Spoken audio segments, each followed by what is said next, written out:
മോഹൻലാൽ ഒരു പാവായതുകൊണ്ട് മോഹൻലാൽ ഇതുപോലെ character റോളുകളും villain റോളുകളും അതുപോലെ തന്നെ ഇങ്ങനെയുള്ള കോമഡി റോളുകളൊക്കെ ചെയ്ത് ഭയങ്കരമായിട്ട് ഹിറ്റായിക്കൊണ്ടിരിക്കുമ്പോൾ മോഹൻലാലിനെ തളയ്ക്കാൻ വേണ്ടി ഒരു ഗൂഢസംഘം പ്രവർത്തിച്ചിരുന്നു. എന്നുവെച്ചിട്ടുണ്ടെങ്കിൽ മോഹൻലാലിൻ്റെ നിന്ന് ഇല്ലാത്ത കഥകൾ പറഞ്ഞ് കുറേ കാശ് തട്ടാനായിട്ട് ഒരു ടീം നോക്കി. ഞാൻ പേരൊന്നും പറയുന്നില്ല, ആ ഒരു ടീം നോക്കി. പക്ഷെ ആ ഒരു ടീമിന് ആ കാശ് തട്ടാനുള്ള ആ ഒരു പരിപാടി നടന്നില്ല. അപ്പോൾ എന്തുണ്ടായി? ലാലേട്ടൻ ഒരിക്കലും സിനിമാ ഫീൽഡിൽ പാടില്ല, സിനിമാ ഫീൽഡിൽ നിന്ന് പുറത്തു പോകണം. അതിന് വേറെ ആരൊക്കെയോ ആച്ചാരം വാങ്ങിച്ചുകൊണ്ട് മോഹൻലാലിനെതിരെ വ്യാജ പ്രചരണങ്ങൾ അടിച്ചു വിട്ടു. അത് ഇപ്പോഴൊന്നല്ല കേട്ടോ, വളരെ കാലങ്ങൾക്ക് മുമ്പാണ്. ആദ്യത്തെ പ്രചരണം എന്താണെന്ന് വെച്ചിട്ടുണ്ടെങ്കിൽ മോഹൻലാലിന് ക്യാൻസറാണ്, അമല ഹോസ്പിറ്റലിൽ അഡ്മിറ്റ് ചെയ്തിരിക്കുന്നു. അങ്ങനെ പത്രത്തിൽ വരെ വന്നു, മാതൃഭൂമി പത്രത്തിൽ വരെ വന്നു.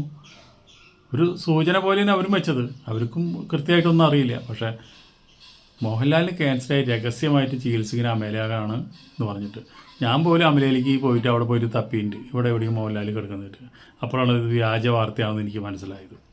അത് കഴിഞ്ഞിട്ട് പിന്നെ മോഹൻലാലിന് എന്ന് പറഞ്ഞിട്ടാണ് അടുത്ത വ്യാജ പ്രചരണം. ഈ ഗൂഢസംഘം ചെയ്യുന്നതാണ്.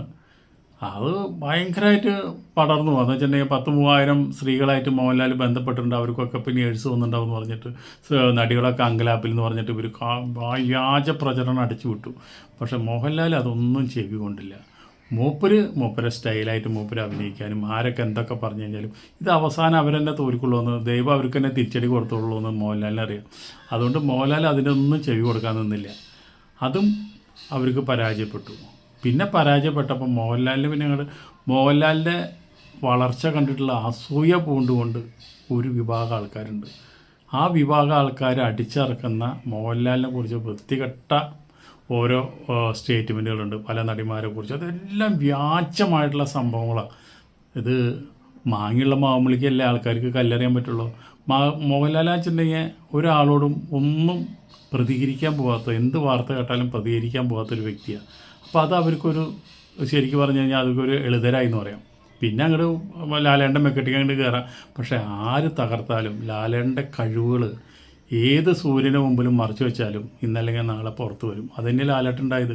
ലാലേട്ടൻ ഇതിനൊന്നും പ്രതികരിക്കാൻ നിൽക്കാണ്ട് അഭിനയിക്കാൻ വേണ്ടി മാത്രം ജനിച്ച വ്യക്തിയാണ് അദ്ദേഹത്തിൻ്റെ അഭിനയം കൊണ്ട് നടന്നുകൊണ്ടിരിക്കും. ആരെന്ത് ചോദിച്ചാലും അതിനൊന്നും മൂപ്പര് നോ കമൻറ്റ്. 3000 സ്ത്രീകളായിട്ട് ബന്ധപ്പെട്ടിട്ടുണ്ടോ? No comment. 3000 അല്ല അതിലും കൂടുതൽ കാണുന്നു പറയും. അതാണ് ലാലേട്ടൻ ഇതൊന്നും ഏൽക്കില്ല. അദ്ദേഹം നല്ലൊരു മനുഷ്യനാണ്. അതുകൊണ്ടാണ് അദ്ദേഹത്തിൻ്റെ ദൈവം ഇത്രയും ഉയരത്തിൽ എത്തിച്ചിരിക്കുന്നത്.